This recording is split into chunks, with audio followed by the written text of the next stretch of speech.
Oh, what a Monday it is in football. We've had an absolutely insane weekend in the Barclays Premier League, and by the way, some really good news coming out of MLS after my mic on the wrong side here. Coming out of MLS after what has been maybe an interesting first week, but we got so much to talk about today.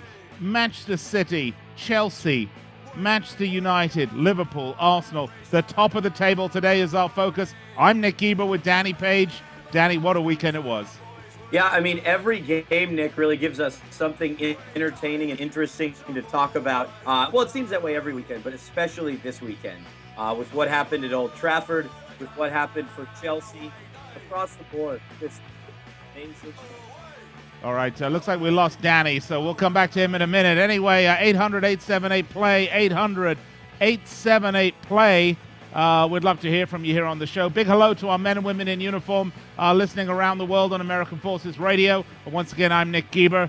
If you're listening to us on TuneIn.com or iHeartRadio, every weeknight, Monday through Friday, 9 p.m. Eastern Time, we're with you right here on the Sports Byline USA Radio Network. So much to get to today, folks. I mean, if you've been watching the Premier League, you just won't believe what you've been seeing. The big question today, the big question we're asking you, and we'd love to hear from you via Twitter at World Soccer Radio, or you can send us an email, or you can call in at 800-878-PLAY. Can Liverpool Football Club win the title and take home their first Premier League title? Of course, not the first Division 1 or top flight title, but for the first time in the Premier League era, can Liverpool do it? They've been sort of the quiet underdogs up till now, but after the performance they put in at Old Trafford, lots of people are saying this team can get it done. What do you think? 800-878-PLAY. 800-878-PLAY.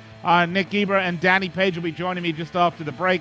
Man, we got so much to get to today. It's really incredible. So also outrageous story coming out of Brazil, but you're going to have to wait till the end of the show to hear it. And we're going to talk about Jose Mourinho and his naughty little temper. 800-878-PLAY. Twitter at World Soccer Radio.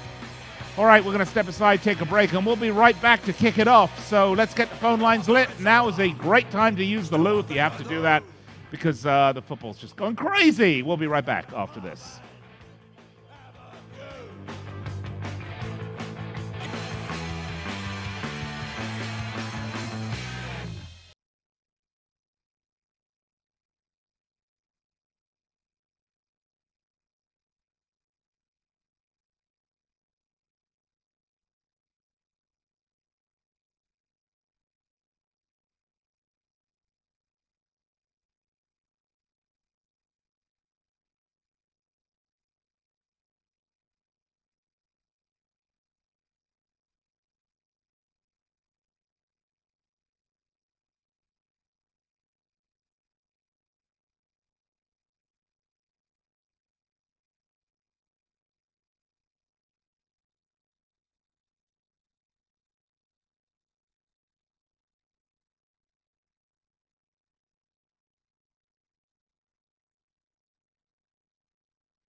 Danny, does this make you happy? A little electronic dance music to bring us back? A little techno? Yeah.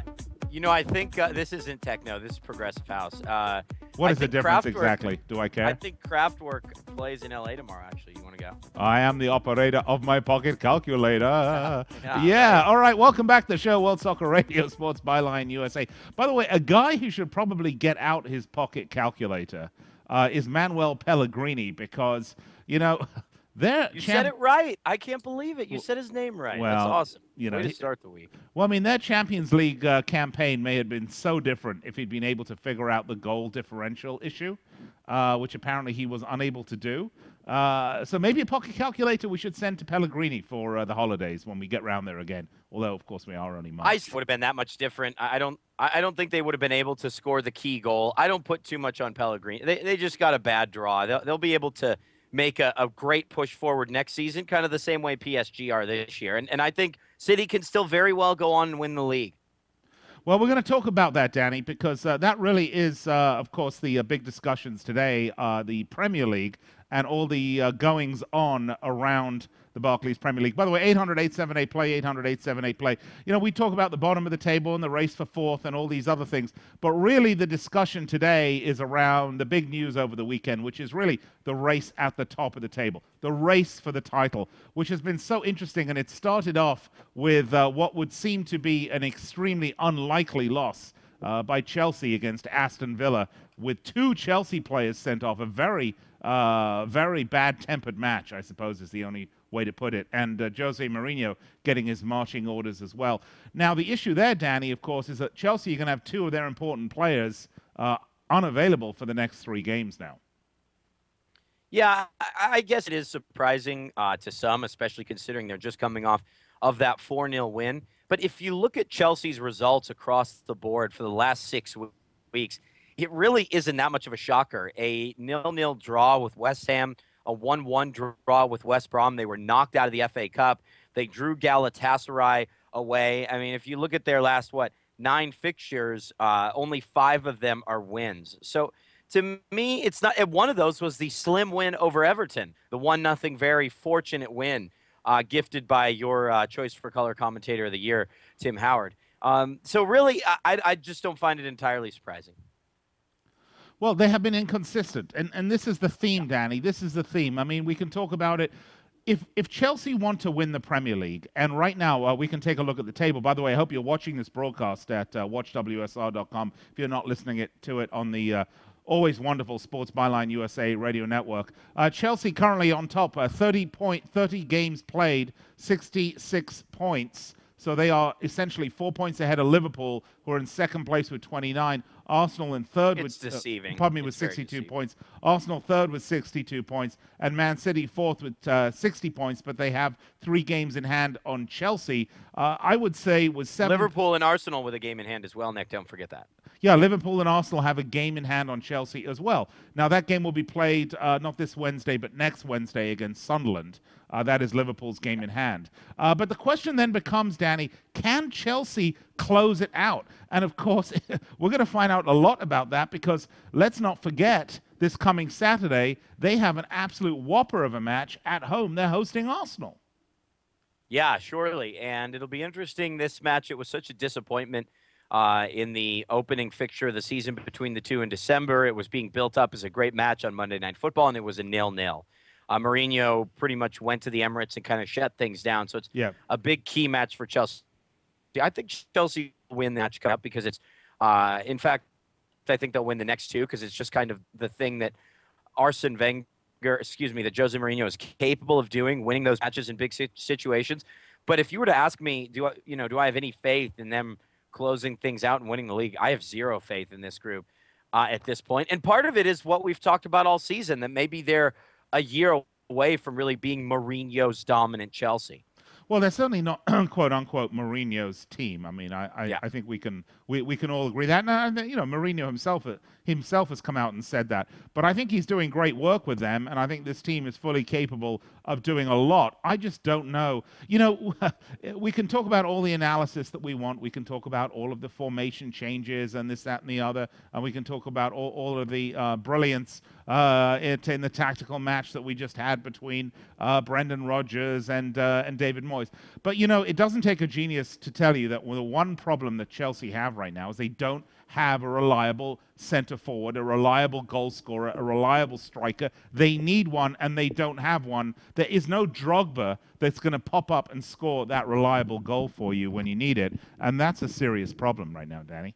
Yeah, and in a game like this, the one they lost, especially you know, having a player sent off in Willian, which was a bit questionable, and then the more than obvious sending off in Ramirez. He could have received 2 red cards for that horror tackle.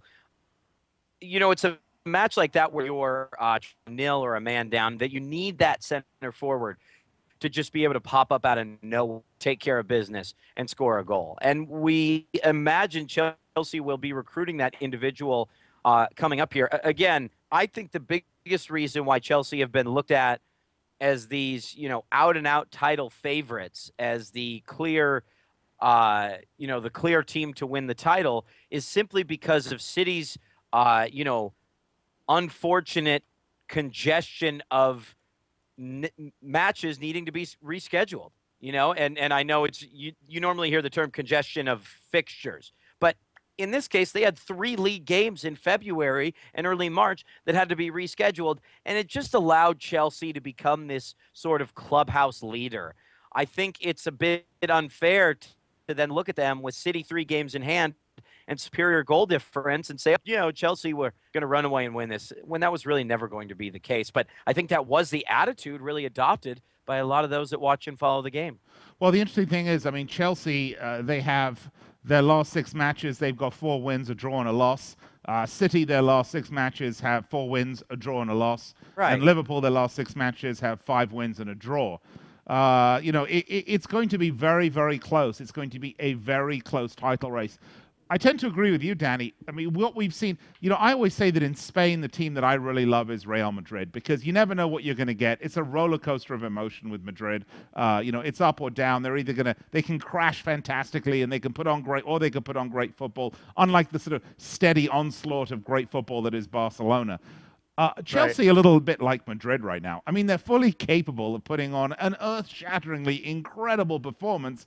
Right. And they're also capable of putting on crap, and that's the problem. You have to have that consistency in the Premier League, because unlike Spain, it is so tight at the top. Well, you mentioned the form, Nick. 4 wins, a draw, and a loss. That's precisely what I'm saying, is that if City maintain the exact same number of points as Chelsea, this is going into the weekend. This isn't even after the weekend. But if City have the exact same results as Chelsea, the same number of points over the last, 8 matches for Chelsea, but 11 for City, they'll win the title. That's right, Danny. No, you're spot on. Spot on. And everybody just kind of jumped ahead and said, Chelsea will run away with this thing. Now, no, it's not going to happen. It was another one of the kind of silly conclusions we as pundits always jump to here. So I'm for Chelsea supporters, I'm disappointed in their performance. I'm not surprised at all whatsoever. The question then becomes, can Man City handle the pressure? And that, for me, has has a lot to do with it. I mean, Pellegrini's never really been in this sort of pressure cooker quite like this. However, the return of Aguero makes a huge difference for me. If he was still injured and on the sidelines and pending maybe next week, maybe the week after, maybe next month, well, then I'd have a few more question marks, Danny. But, you know, Aguero is basically back at this point. He may not be back at the same level that he was at. He will get there. That, to me, is a big difference maker. Yeah, absolutely. And we even thought when Aguero went to, when he was back for the trip to Barcelona, that he could play a part there. And, yeah, Aguero should be huge. We're, giving City a bit of a gut check here once again after they've had one the last 2 years. They survived that, quote-unquote gut check, if you will, 2 years ago. Let's see if they do this year and go on to win the title. Because they are favorites. They have been all year. They should. All right, you're listening to World Soccer Radio on the Sports Byline USA Radio Network. Nick and Danny with you. We apologize for the few technical difficulties we've had on and off. We are attempting to make things smoother, as we always do here on the show. Monday through Friday, 9 p.m. Eastern Time, right here on the Sports Byline USA Radio Network. We're going to step aside, take a break, and be right back with more, so don't go anywhere.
Oh, you're up.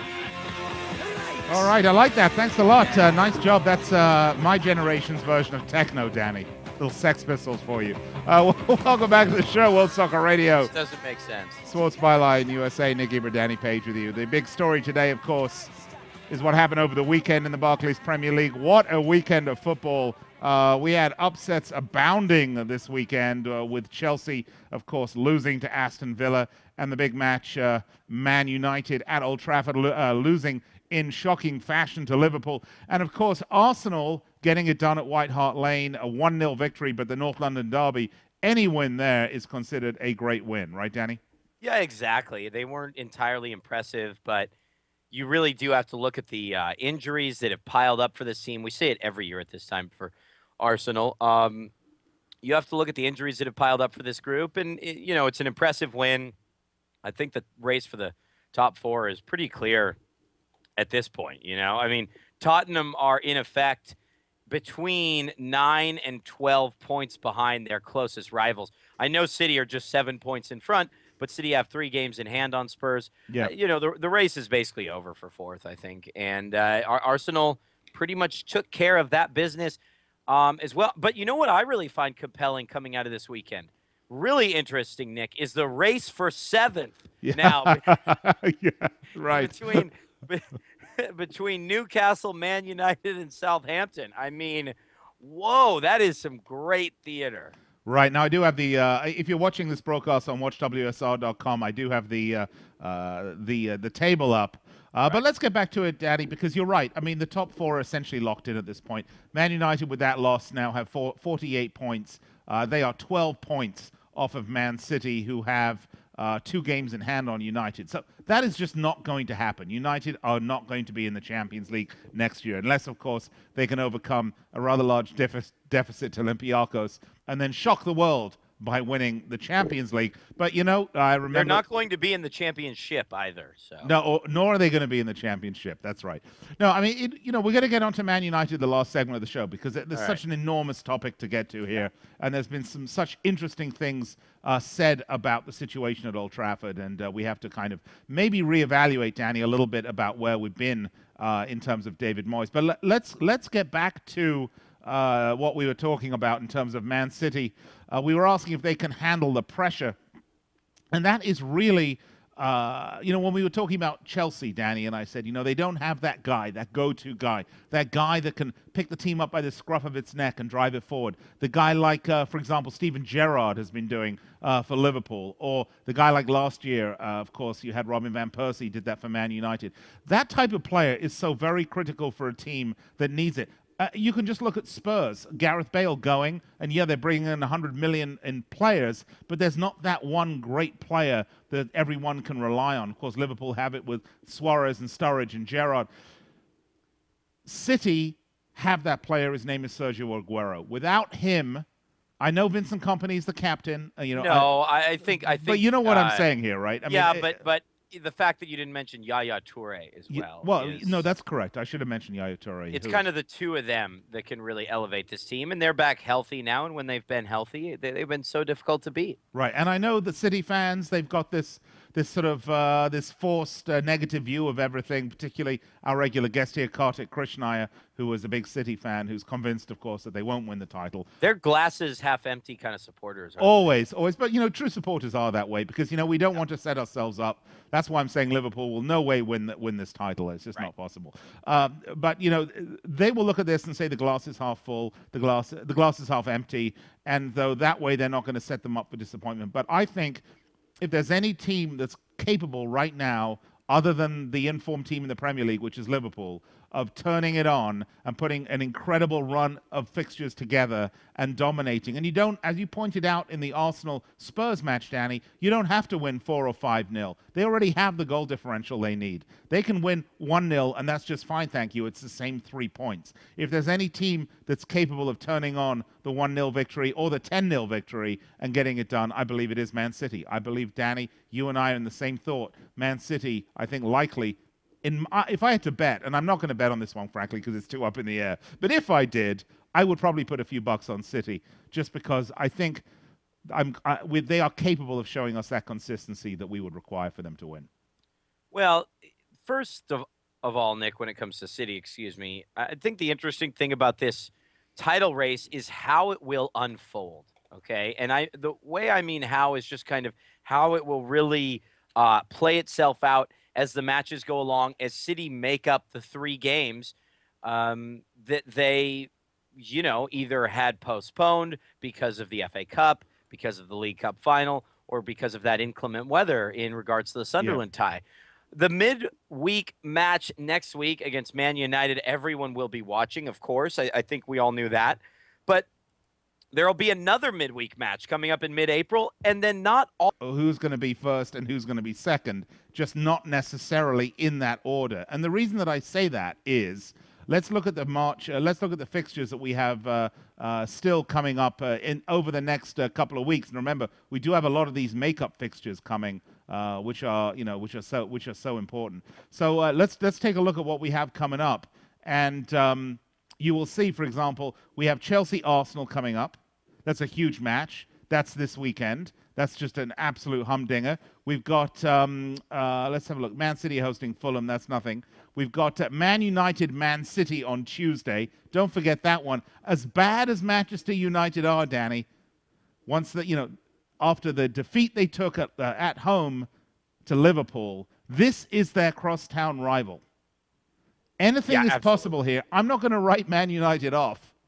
I think they're capable of winning this match, and if they do, it's going to blow things wide open, Danny. Where is that match? Is it at the Etihad, or is that that's at the Theatre of Nightmares. Yeah, right. That's at Old Trafford, man. Yeah, but wouldn't you have said the same thing going into this weekend? There's something about getting up for your games against your biggest rivals, and there's something about getting up for your games against your biggest rivals and just not being very good. Well, hopefully David Moyes has been sprinkling football Viagra in his players' drinks so that they could get up for the match. Because I tell you, they looked completely lackluster and shell-shocked on Sunday against Liverpool. But something tells me, Danny, that after they got David Moyes, I won't say hairdryer, we're going to call it curling iron treatment, right? After the Liverpool match, they might well be ready, because, the one thing I will tell you about Man United that anyone will agree with me that knows anything about football, these are good players. This is the current title holder, the current champion of England. These are good players, and they have a lot of pride, particularly Wayne Rooney, who made some very interesting comments on the back of the Liverpool loss. I actually think that they're going to look to this match to be the match to redeem themselves and recover some sort of pride from this year. So this could be an absolute cracking match, and I'm not prepared to say it's going to go either way. Yeah, that's easy to say that, oh, they will redeem themselves and they will give everything they have. And they're not going to. They're just not very good. They're just not a good team. A lot of these players that, I don't know, we'll talk about United more in the next segment. It's not going to happen, Nick. City will run away in this one, 3-4 nothing. Oh, listen, I have no problem with that. You know how much I love Man United, and even though it probably would be a real dent in Liverpool's title chances, one side. As a Liverpool supporter, you should want to see United get a result. Never. That's how weird and twisted I am, Danny. Never. City. Here's where City's season will be decided, Nick. Okay. Yeah, okay. Let's hear it. I know that they'll still trail as far as games played going into mid-April. But after playing Fulham this weekend, after destroying Fulham this weekend, they visit Old Trafford, they visit the Emirates, they host Southampton, and they visit Anfield. Well, even if City are, say, 6 points behind, but they still have 2 games in hand, they're still going to win the title. Right, and that's the point I was making, Danny, is that by the beginning of April, we're going to know where we are here, because City will have played United at Old Trafford, excuse me, Arsenal at the Emirates. They'll play Liverpool. We'll know exactly where Man City are in the equation, if they're going to win it or not. Those are the 3 matches. For Liverpool, they've got to beat Chelsea and City at home, and they've got to basically stay perfect through all the others. And Spurs, they've got a match against Spurs as well, although I'm not sure just how difficult that's going to be. But we're going to talk about that on the other side of the break. We're going to get into Liverpool and what happened during this match. Of course, we are talking about Arsenal. We've just glossed over them a bit, Danny, but the way I see it, the way I look at Arsenal, this team is 2 players away from being a title contender, and I think right now this is a 4th-place team. Yeah, I think when we look back at the end of the season, we will be able to say that they were that close to being a title contender, but that you're right, they were just a couple players away in the end. That's certainly how it looks to so many of us at this point. They'll probably finish, about where they are, 6 points off the lead. I know they're higher up in the table now, but City, again, with those games in hand, yeah, they'll finish about 2 wins off the top of the league, and it will be because they didn't reinforce. And for Liverpool, they're going to need a season like they had in 2008, 2009, when they finished second. Yep. Over their last 11 matches, 11 matches, they had 1 draw and 10 wins. I know that's what they've already been doing. They're going to need to continue that if they want any shot at winning the league. Well, we're going to talk about it more when we come back. World Soccer Radio, Sports Byline USA Radio Network. Nick and Danny with you. What do you think about this? Love to hear from you. 800-878-PLAY, or find us on Twitter at World Soccer Radio, at World Soccer Radio. All right, big hello to our men and women in uniform again, listening on American Forces, of course, TuneIn.com, iHeartRadio.com, the affiliate stations of the Sports Byline Network. If you've just stuck a wire hanger in your head and you're hanging out outside, no doubt you're getting the show as well, because we are everywhere and we love it. We're going to take a break and we'll be back on the other side with more World Soccer Radio. Danny. Yeah, buddy.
All right, welcome back to the show, World Soccer Radio, Sports Byline USA, Nick and Danny with you. What a weekend in the Barclays Premier League. One of those weekends that you only get 11, 12 weeks from the finale, from the conclusion. What a difference we have this year over last year, where Man United were running away with it and finished, 11 or 12 points clear of the top.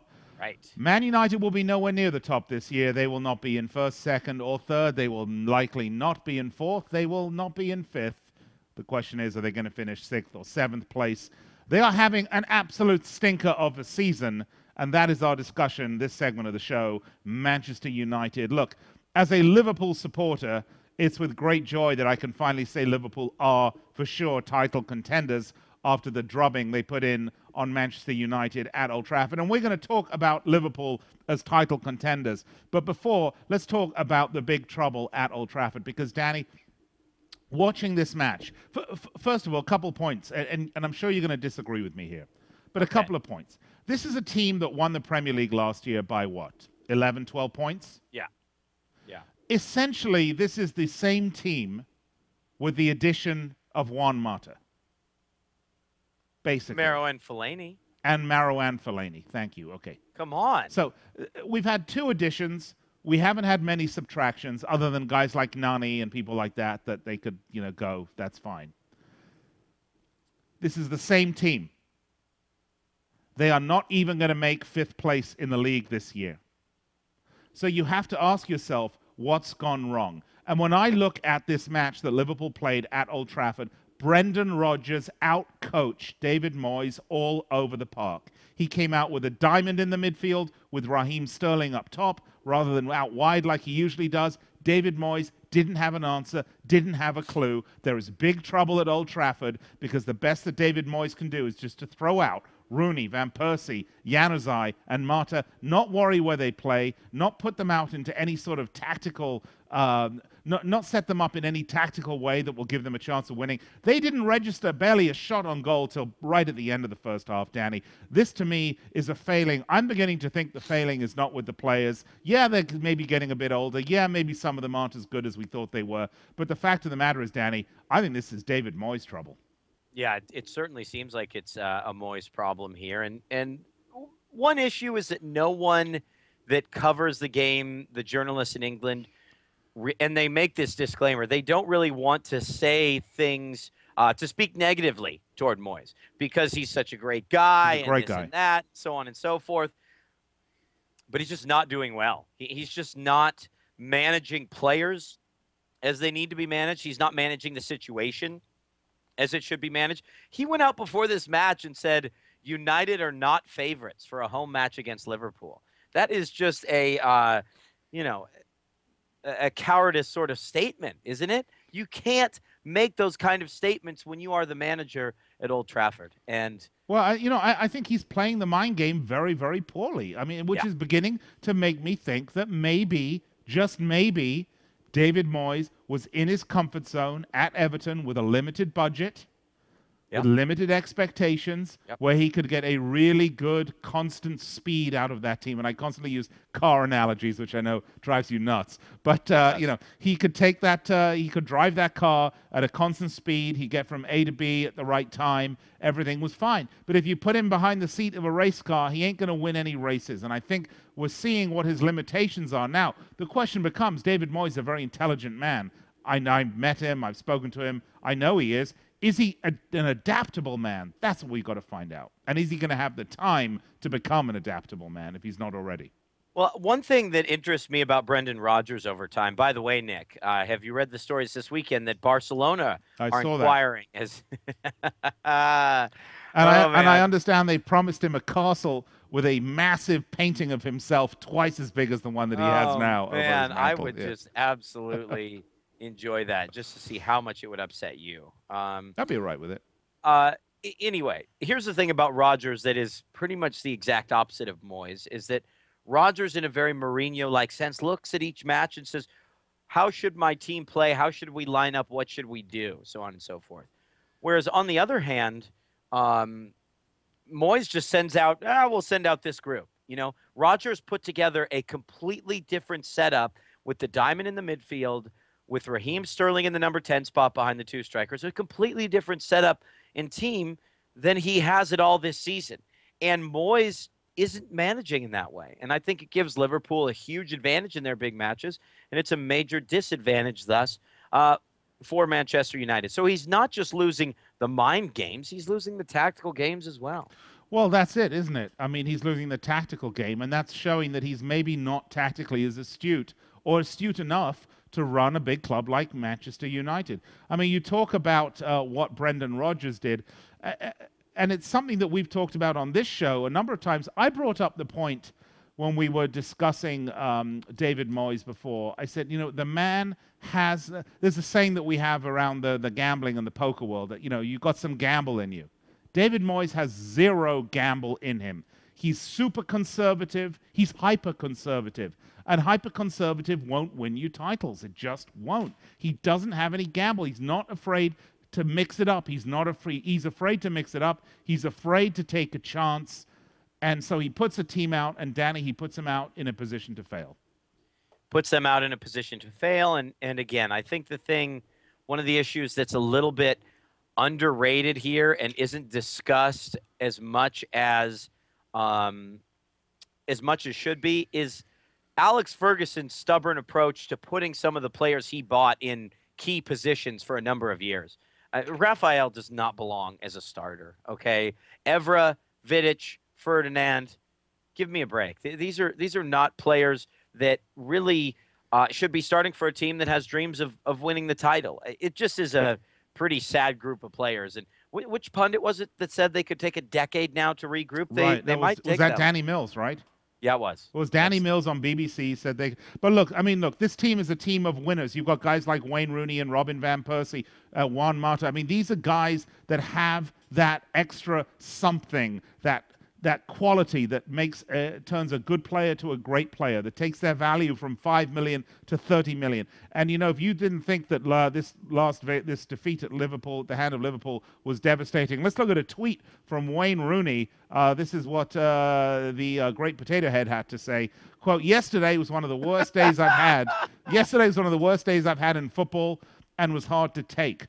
Having said that, the fans were brilliant right until the end under difficult circumstances, so I'd like to thank them for that.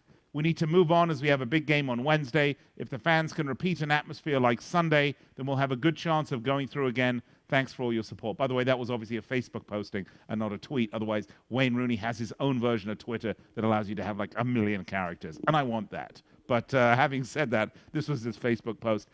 I mean, one quote, one of the worst days I've had in football, and was hard to take. But Danny, how much of that does he have to bear personal responsibility for? He does have to bear some responsibility for it. I think, though, he was neutralized by, the Reds in a lot of ways.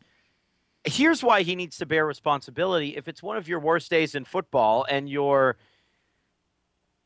kind of pulling a mutiny in some ways, why did you just sign a new contract? Wayne Rooney is the new generation of player that plays for himself and plays for the money and does not play for the shirt. I'm sorry. I'm not shedding any tears over, because really, if you saw things going this way, you wouldn't have signed a new deal in a greedy manner. And he did, because he knew that was a team that would pay him the same way that everybody but Messi and Ronaldo were paid.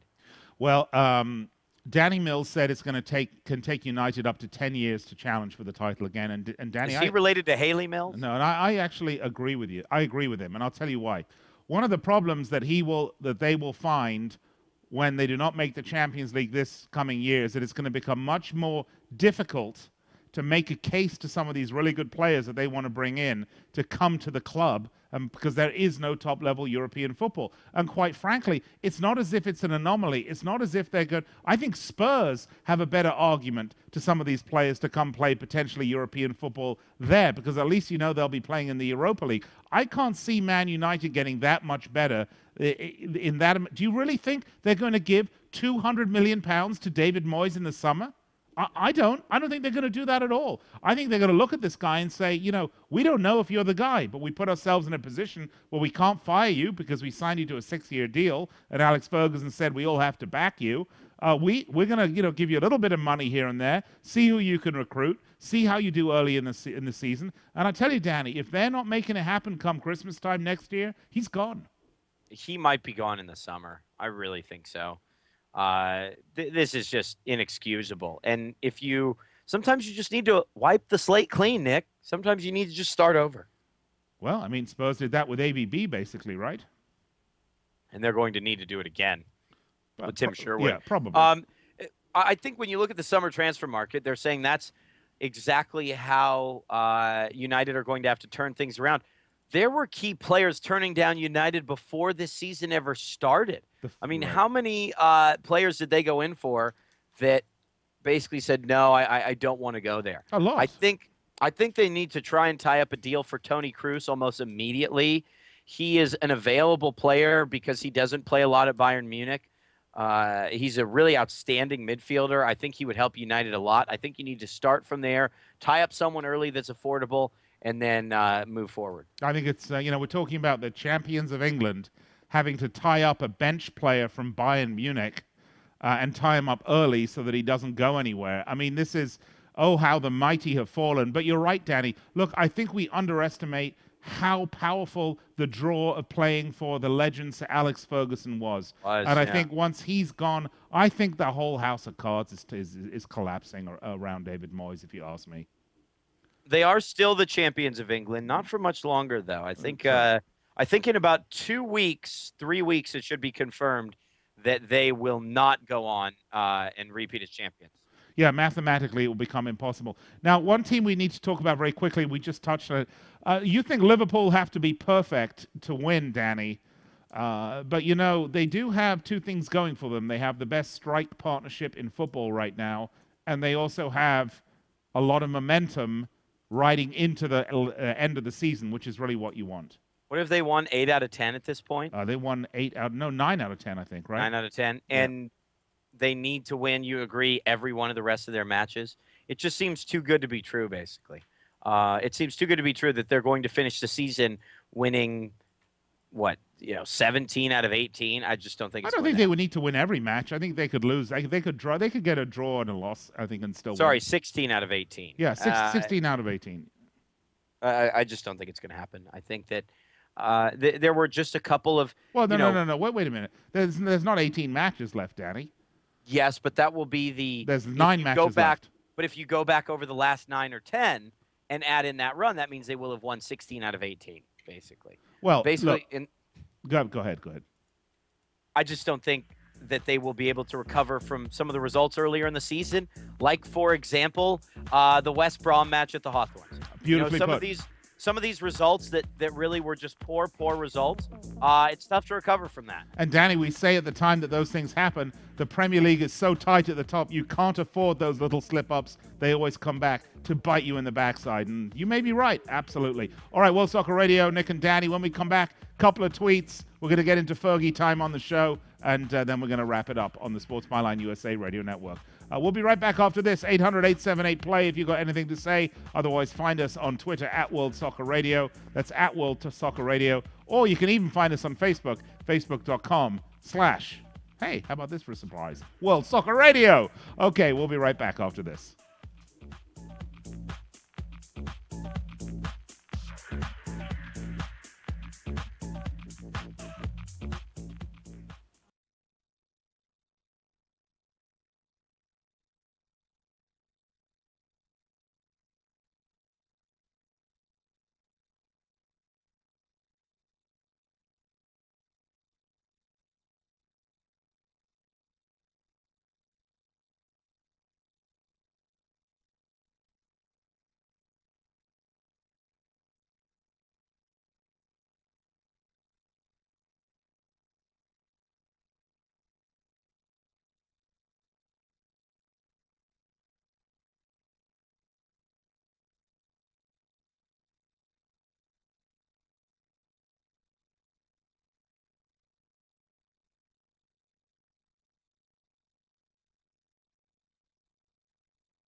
You're up.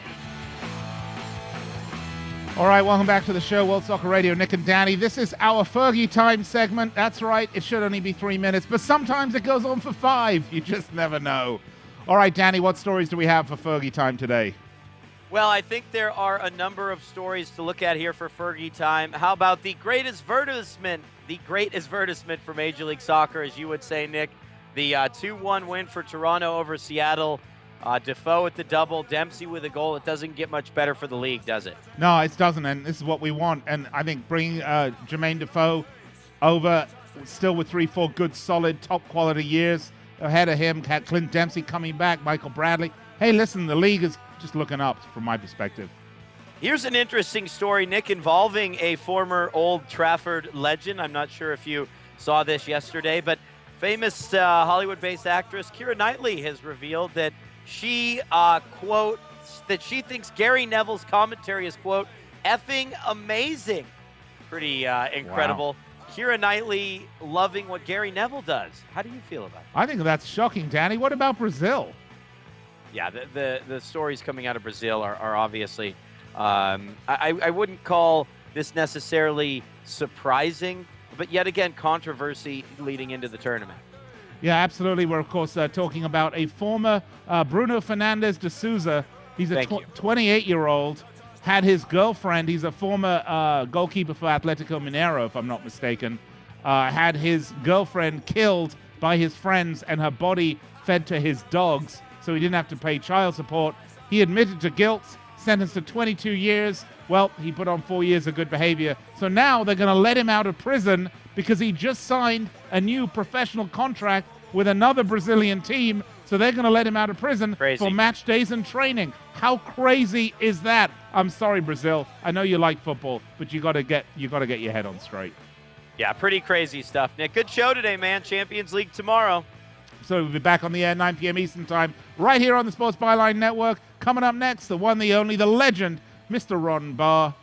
For all of us here at World Soccer Radio, Nick Eber, Danny Page, we wish you a great evening. Stay safe, and we'll speak to you tomorrow.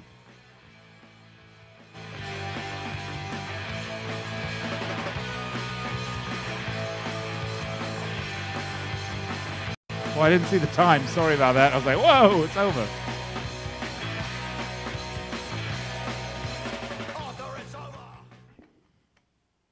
That really... Good night.